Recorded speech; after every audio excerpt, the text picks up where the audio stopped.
Olá, pessoal. Meu nome é Hamilton. Eu vim aqui para ajudar vocês com a parte de gramática.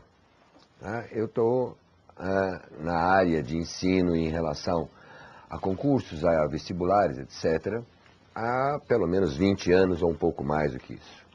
Então, a gente tem algumas noções do que vocês precisam, necessitam, têm dificuldades, e a gente vai tentar ajudar vocês da melhor maneira possível. Então, nós vamos trabalhar com a gramática e muitas coisas terão que ser trabalhadas com vocês.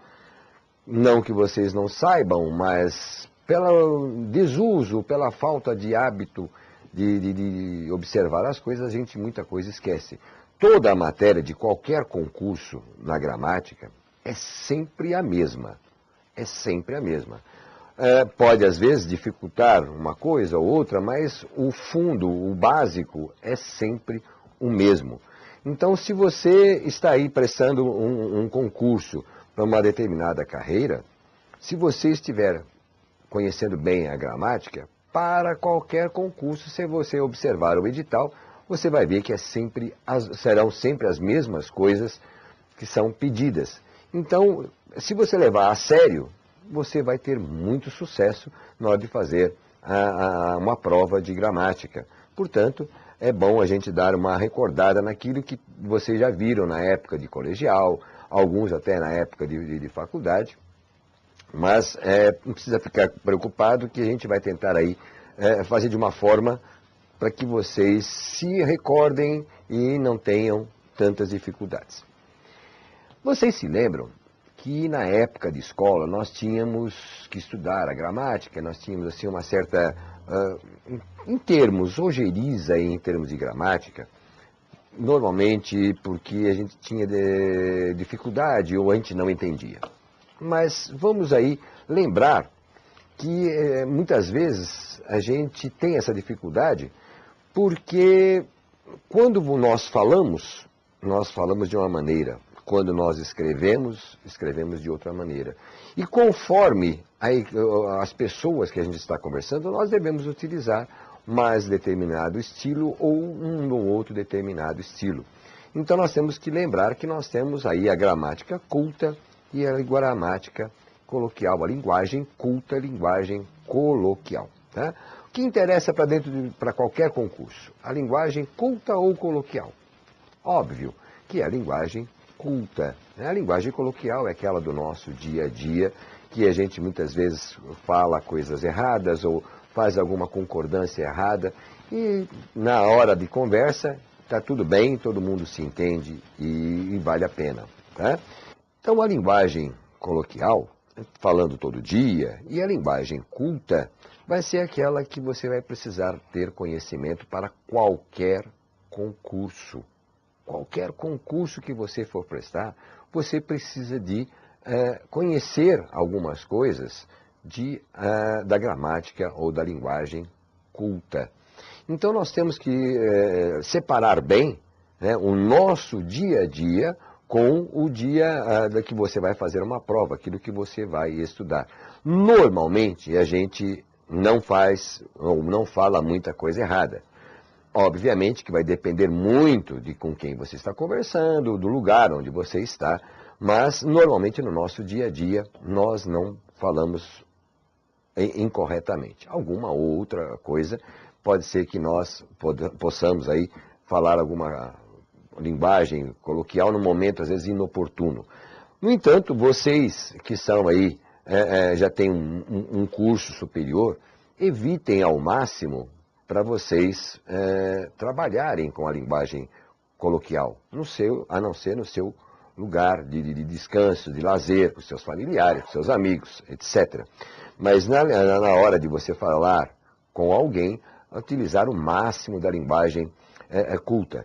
Tem um exemplo que eu observei esses dias aí, fiquei sabendo até pouco tempo atrás. Todo mundo conhece o Renato Casagrande, que foi jogador de futebol. E normalmente a gente sabe que a maioria dos jogadores de futebol não se preocupa muito em falar corretamente. No entanto, não vem ao caso se ele foi um bom jogador ou mau jogador, isso não vem ao caso. Ele foi convidado por uma equipe de televisão para ser comentarista. Só que, por ele não ter um estudo, talvez muito aprofundado, falava muita bobagem. O que aconteceu? Ele reconhecendo isso, e talvez, com certeza, as pessoas de dentro da própria emissora tenham comentado com ele, ele foi fazer um curso específico de português. Ora, ele vai ganhar o seu dinheiro, ganhou, vai continuar trabalhando, no entanto, ele precisou fazer um curso extra de português. Então, já que você se propôs a fazer um concurso, preocupe-se agora, tá, em melhorar cada dia mais a sua linguagem culta. Nós temos, então, na linguagem culta, nós temos dois tipos de análise. Análise coloquial, análise sintática e análise morfológica. Então, vamos lá. Na linguagem morfológica, vai estudar o que é a classe das palavras, não é verdade? Lembra disso? Classe das palavras, saber se é substantivo, adjetivo, advérbio, pronome, etc. Tá? Na análise sintática, que vocês verão mais ali na frente, vocês vão estudar essas mesmas palavras, só que não é a função, ou melhor, não é a classe dela, e sim a função que ela vai exercer dentro de um determinado período, dentro de uma determinada oração. Então nós vamos começar pelo básico, vamos começar pela classe das palavras, para saber quem é quem, para depois, na hora que você tiver que trabalhar lá na análise sintática, fique mais fácil para você. Nós vamos começar pelo substantivo. Fica mais fácil para você, porque substantivo o que é? É tudo aquilo que nomeia as coisas. Tá? Não importa, não é as coisas em geral. É tudo aquilo que pode ser visto, pego ou sentido. Ou ainda, é tudo aquilo que pode ser precedido de um artigo. É precedido de artigo? Então ele é um substantivo. Então nós temos que saber como é que nós vamos classificar esses substantivos. Tá? Então vamos começar assim, ó. Substantivo comum. O que é o substantivo comum? É aquele que vai designar os seres de uma espécie, de uma forma genérica. Por exemplo, você tem aí pedra, computador, homem, livro, etc. Tá? Isto é o substantivo comum e ele normalmente é escrito com letra minúscula, inicial minúscula. Aí eu tenho o substantivo próprio. O que é ele?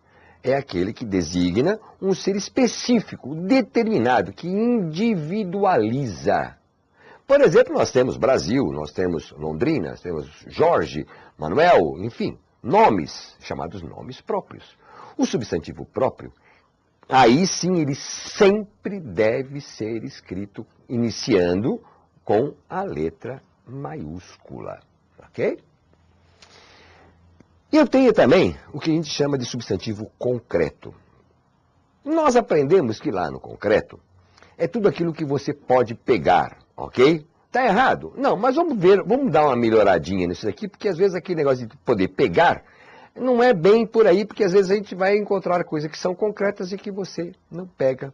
O que é substantivo concreto, portanto? É aquele que designa seres que existem por si só ou apresentam-se em nossa imaginação como se existissem.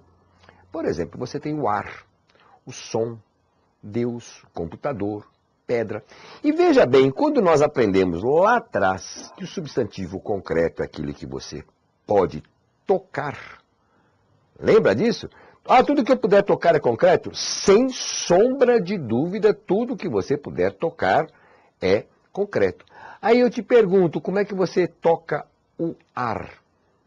Você não pega ar.